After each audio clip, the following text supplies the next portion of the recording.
Hey folks, and welcome to Subjective Thoughts. And our comic for today is BRZRKR Issue 4 by Boom Studios. Now there is a lot of fucking violence.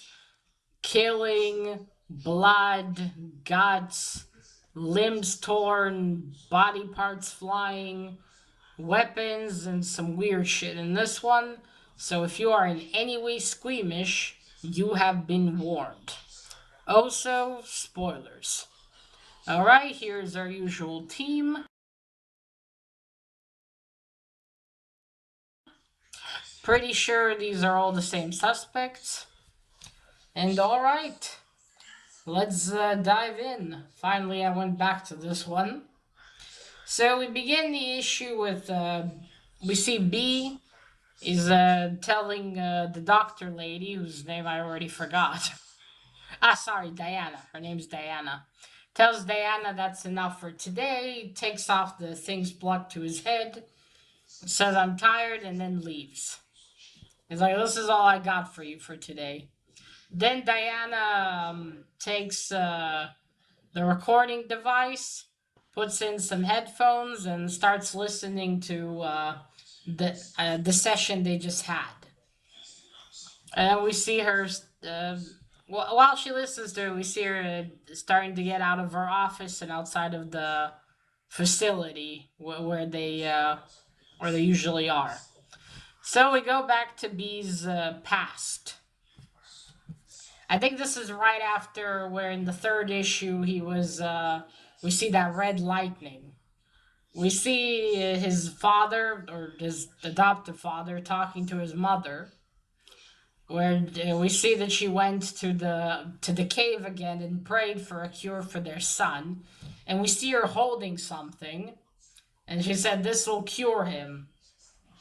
And his stepdad, his adoptive father, I'll call him that for now. His adoptive father gets mad. He says he's not a curse, he's a gift. He's our gift.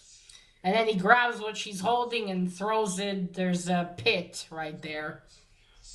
And he throws it inside. Do you want to curse the whole village? He tells her. This thing looks like sort of a helmet, it seems. At least. I'm not certain, though. But it looks kind of like a helmet. Of course, the gods didn't explain, or the god didn't explain to her what it was. But yes, then we see B appears and asks what's going on. And then the mom starts to say, well, I prayed to the gods. And his adoptive father says, enough, beloved, don't. And then the adoptive father's, one of his men approaches, says, my king, there's an attack coming. Forces are arriving. We need to go. And and he says, well, let's go. But his mother stops him. She puts a hand on B's shoulder and says, no, you don't have to go. You are my son. And his adoptive father says, he is our son. And B responds, no, I am your weapon you use for your means. And he says, no, you're my son, but right now we must go. So B goes with them. They ride out to this sort of valley. And it's like B points out, this seems weird. It's almost like it's a trap. And then they ride a bit far, well, not too far outside of their tribe, where their tribe is located. And it is, in fact, a trap. Many men fall on them, shoot them. But B starts killing them. But then his adoptive father tries to stop him and says, wait, we must go back. The village. Sorry, not the village. The tribe. We must go.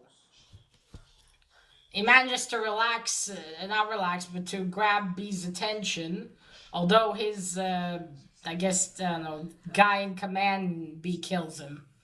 Then they hurry back, the men who survived, his adoptive father, and B hurry back to the tribe. But it is too late. I think most of the tribe has been killed. I'm pretty sure all of them have been killed. His adoptive father, hurries to find the mother, while B starts killing them. They should even arrows with fire on him, but nothing stops him. He kills them, and then he goes to find his mother, and he sees his adoptive father sitting on the ground next to her. She's been killed, and then we also see how many men are riding towards the tribe. Sorry, and he's like, "No, this wasn't supposed to happen."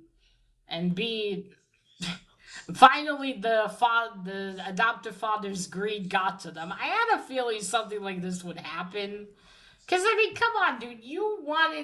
They wanted B, well, they didn't know they would get a son, but they wanted him to protect their tribe, which he did. But then the dad got greedier and greedier.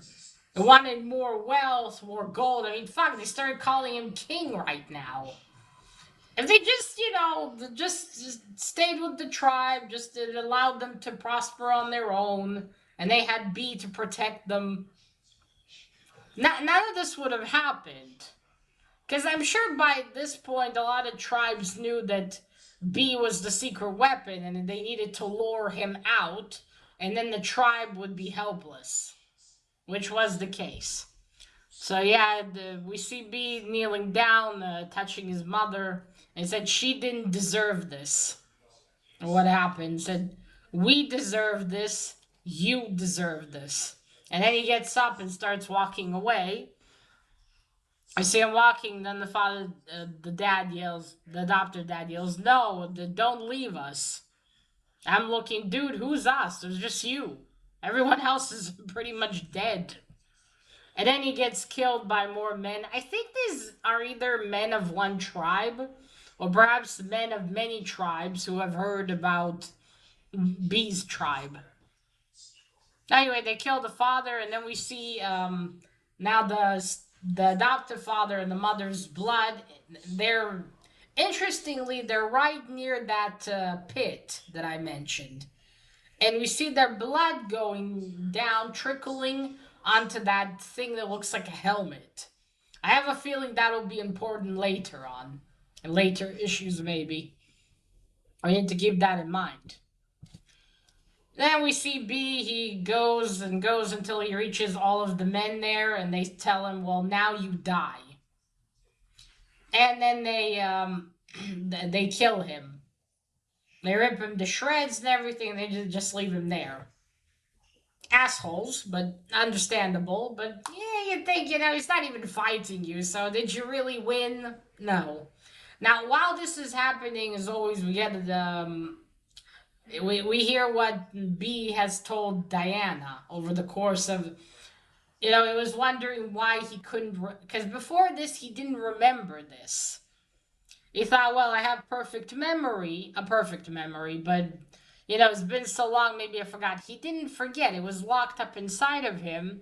And this all started to come out after, in the first issue, he saw that he was going to kill someone, and on the plane was his son. And that triggered, I think, the memories. They awoke in him again. He dusted them off. And so he remembered, or started to remember, and also thanks to talking to Diana. And then he remembered everything, because then we see Diana driving somewhere. She left the car. I mean, she went into her car. We see her driving on the road, listening to this. And simultaneously, we also see... okay, so they left B there after they ripped him to shreds. And then we see birds... vultures? No, they don't look vultures, but birds picking at him. And it's like, I don't know if a few days pass, but sometimes passes. We see him lying there bloodied and possibly, well, obviously not dead. Then we see birds on him, and then on the third panel, he's not there anymore. And he says, this is when I remember those first lessons of how I couldn't die. I can kill everything but myself. And then we see some kind of cocoon right where he was. And then he's not breaking the cocoon, but he's almost spilling out of it and regaining a more human shape. What's weird about this is that later, like in 2 panels later, we see him like standing a bit further from the cocoon, and the cocoon looks broken. But he didn't. It's not like he pushed an arm through it like a bird. Well, birds don't have arms, but pushed through it like when a ptinchik, Zalim, a baby bird pushes out of its egg, right? I don't remember the English word for that. Fiddling? Ah, never mind. You get what I mean. Baby bird. So that's a bit weird. I'm like, wait, but did he break through it or never mind? So he's regaining shape again. Then we see him standing there, obviously naked, no hair yet, which is interesting because I assumed that he would just that'll start to regenerate, kind of like Deadpool, I suppose. Yeah, Deadpool he regenerates and then his limbs rebuild. And also, based on issue 1, they like I see him cleaning him off and taking samples of him, but does he just grow himself back again, or does another cocoon like that form? Anyway, she asks him, well, how did you feel, when you came back to life and realized you couldn't die? And then we see B having maybe a slightly mental breakdown. He's like looking, and then it kind of looks like he's laughing, and then he's crying. And we see him walk away from that place. And we're back to Diana. She's driving and she reaches a house. She gets out of her car. It's raining. She goes to the house and knocks on the door. And the person who opens the door is B. I for some reason assumed that he just sleeps on the base. I mean, I guess it makes sense. Why keep him there? It's not like he's running away. Oh, and I forgot to say that B understands that, they're not gonna... He tells her, I know you're not gonna get me a cure before you have an army of me. Because that's why they're helping him. They want to learn how he became, so they could, build an invincible army. Oh, that's a fucking scary thought. No matter the country, they will have that power. Yes, and so he's like, Diana? Surprised to see her there. She says hello, and she doesn't call him... She calls him Hello Anut. Like that thing he was called in issue 2, I believe it was. Yeah, in issue 2, he was still a child then. So she tells him, I wasn't completely honest with you, she says. Now, I'm not wired, there's no drugs, there's no protocols, just me and the truth. I want to talk to you. So B looks at her, and then he goes back inside his house. I mean, he goes further into his house, and Diana goes inside and closes the door. And then that's it, to be continued. Alright, first let's get to the art. So this is the regular cover. I haven't ordered any special covers, as you know me. It's okay. It's a bit meh, I think. Also, the fact that his hair... I don't know if it was meant to be black, but his hair looks gray here, which makes him look like an old man. I don't know, maybe if they did the background in a different color, it's not really an exciting color, shall we say. I think if the hair was darker, it would have looked better, but it is what it is. It doesn't matter. Alright, I'll show you a few pages. As always, just 3 pages. So you see there's B. His hair already grew somewhat. I see there's Diana. I see her getting out of her office. Ah, okay. And great. I can show you that thing at least. There we go. You see her walk. Oh, they have a bloody big tree. So there's the tribe. And you see things are built really nicely there. There's his mother and the adoptive dad. Oh, and there's B over there. But yeah, you can see this is that thing. she's holding over there. It kind of, I don't know what you think. In my opinion, it looks a lot like a helmet of some sorts. But it's unclear right now. Maybe it's something else. It could also be some sort of statue. But it looks way more like a helmet. And you can see that's the pit where he threw it. I mean, I'm pretty sure, yeah, I think it's a pit. It's not a well. I don't know if they even had wells at that time period. Probably not. Or maybe. I don't know.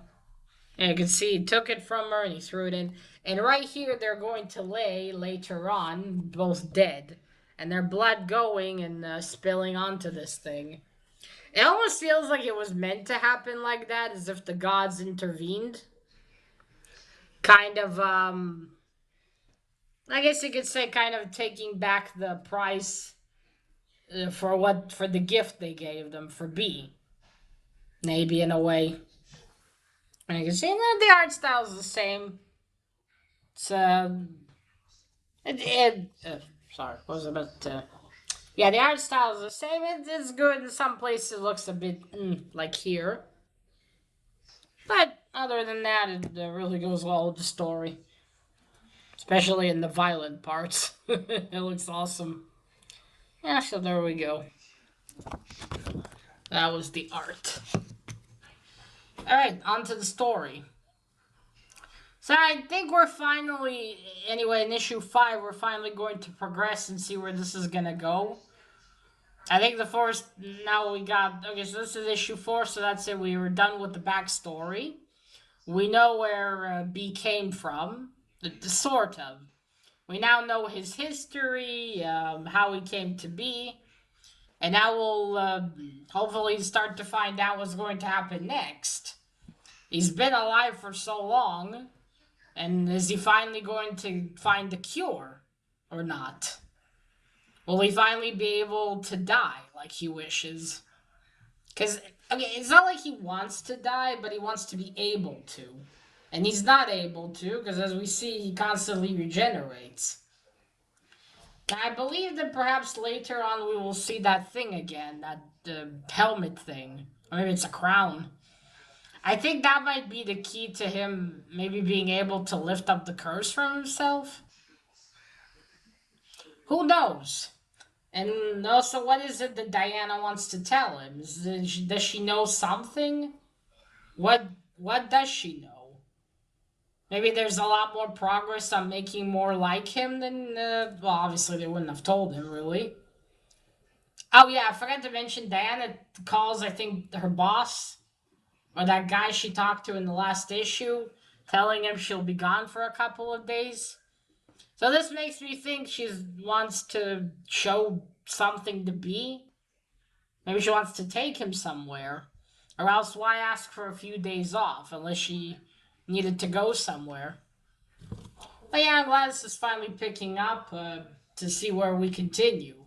Although I enjoyed learning B's backstory, I would already like to progress on to finding out how is he going to come closer to finding out what he is. Or how to find a cure to the curse. A cure to the curse is correct. You know, find a way to let him be able to die. And then that leaves the question of what he'll do afterwards. Because if he's finally able to die, will he still work with the military? The government military?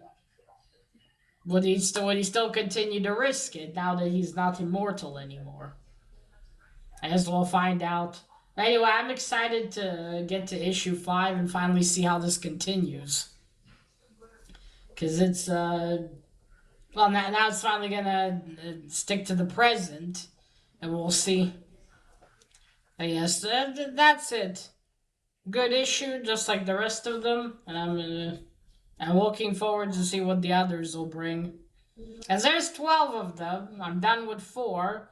We'll see how the story unfolds in the end. Will there actually be a conclusion? I also bought an issue where there's a story with him in the past, I think, or something. So I got that, and when I finally get that, Well, hopefully by then I'll finish the whole series. But yes, that's it.